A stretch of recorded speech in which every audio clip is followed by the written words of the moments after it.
Hi, I'm David Moskowitz, and we're here with the CEO of Atrium Innovations, Pierre Fitzgibbon. Pierre, thanks for joining us today. Good afternoon, thank you. As a leader in the dietary supplements business, can you talk about your brand in the marketplace and how your products are positioned?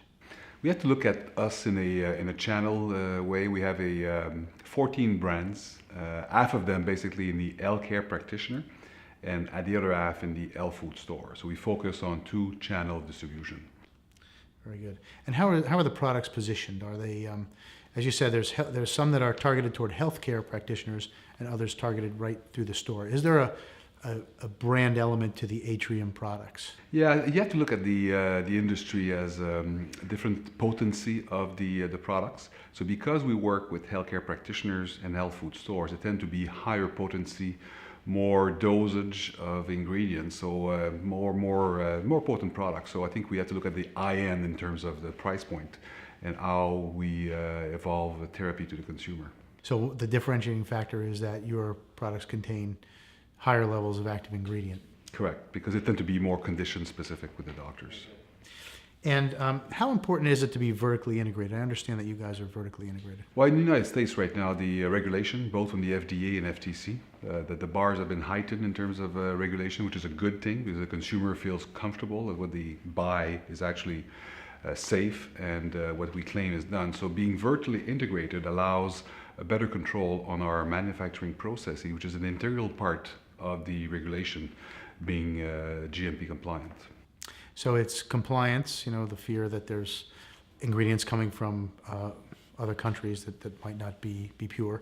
And what about a cost advantage for being vertically integrated? It's marginal because this is not a high-tech industry from a manufacturing perspective. However, the system validation and ingredient dosage is very, very important for the condition-specific product we're making. So it is more a credibility advantage than a cost advantage. Most of your sales are generated by healthcare practitioners versus the health food store distribution.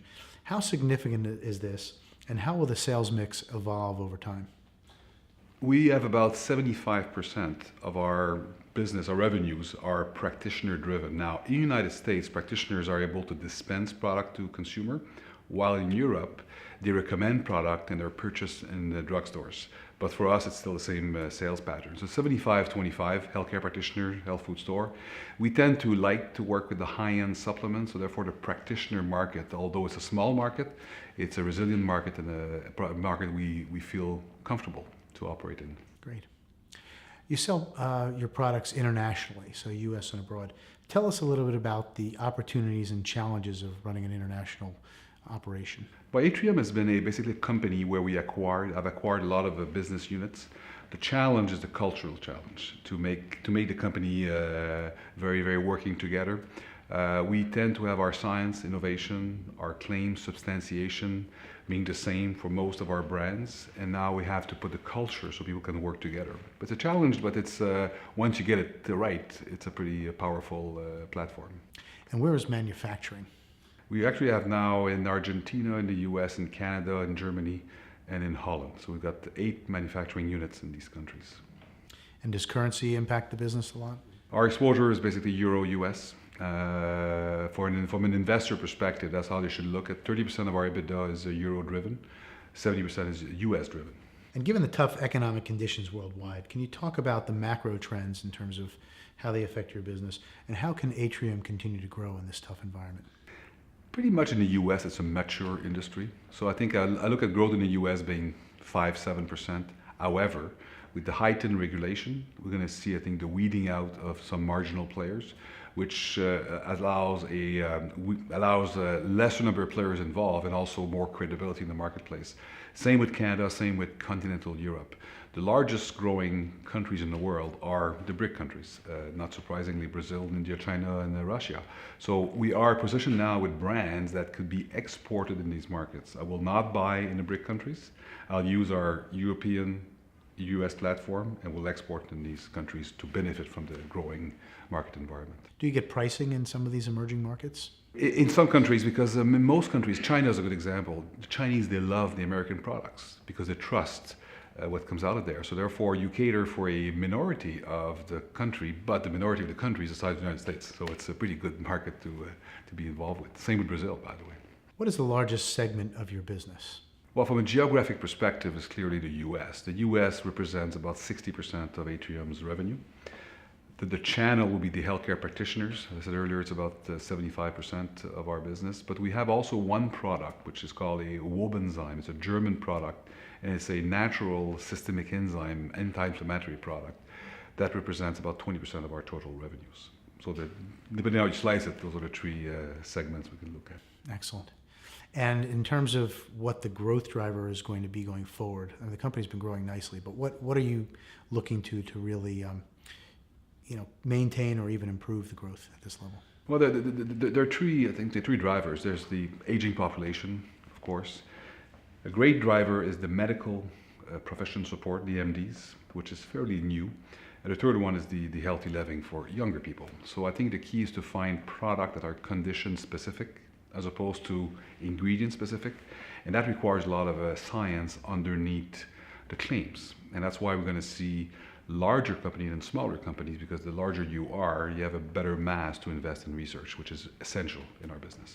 Now, Atrium grew at a compounded annual sales rate of 25% from 2007 to 2011. Pretty impressive. How is Atrium doing in 2012 so far? But first of all, the 25% was impressive. I must admit, 2/3 of it was through acquisitions. In 2012, we're taking a pause for acquisition to make the system works. Our organic growth will be about 8 to 10% this year, which is pretty good in a fairly mature environment. So that's the outcome we have put forward to the market. Sales growth is outpacing EBITDA and earnings growth. How does that, change, or will it change as time goes on? Unfortunately, a portion of it is erosion of margins because of cost of regulation. Because the price to pay to get a credible company in a credible industry is to put more money in research, put more money into compliance. So there's probably 1 or 2 points of EBITDA margin over the last 2 years that has gone. The theory is that at one point, when the marginal players would be gone, you can raise the prices, but that does not materialize. And one other factor is we had one of our units in Germany where we had regulatory issues, and the market is aware of it, and there's probably 1 point of EBITDA that is temporarily being lost that we're regaining right now. So in essence, half of it is probably forgiven, a permanent reduction, and half of it will be recuperated. So when do you think you'll hit the nadir of margins declining and start to see them growing again? We've signaled to the market that we have reached the bottom at roughly 21% EBITDA margin, while our peak was about 23.5. I've not been very vocal about when we'll get it back to there, because a portion of it is the regulatory environment. But I would say that we would see consistent increase by quarter in the next So you think year or two. we're at least there in terms of... Yes, we're there in the trough, and we're rebuilding some of that momentum. Very good. Could you comment on your balance sheet? I understand there's some debt in the company. What is cash flow going to be used for going forward? Well, our free cash flow is about $60 million a year. This company or this industry is pretty resilient, as we saw in the last so-called financial tsunami in 2008. The cash flow basically remained intact. So given that, I feel comfortable that the leverage we have right now is optimal, 3 to 3.25 net debt to EBITDA. But because we're doing a pause on the acquisition program, and our capex are pretty low, I would say that 80% of that free cash flow will be used to reduce debt, which will delever at about a rate of 0.5 per year if we don't make an acquisition. Okay, so right now, use of cash flow is to pay down the debt. Almost exclusively. Okay.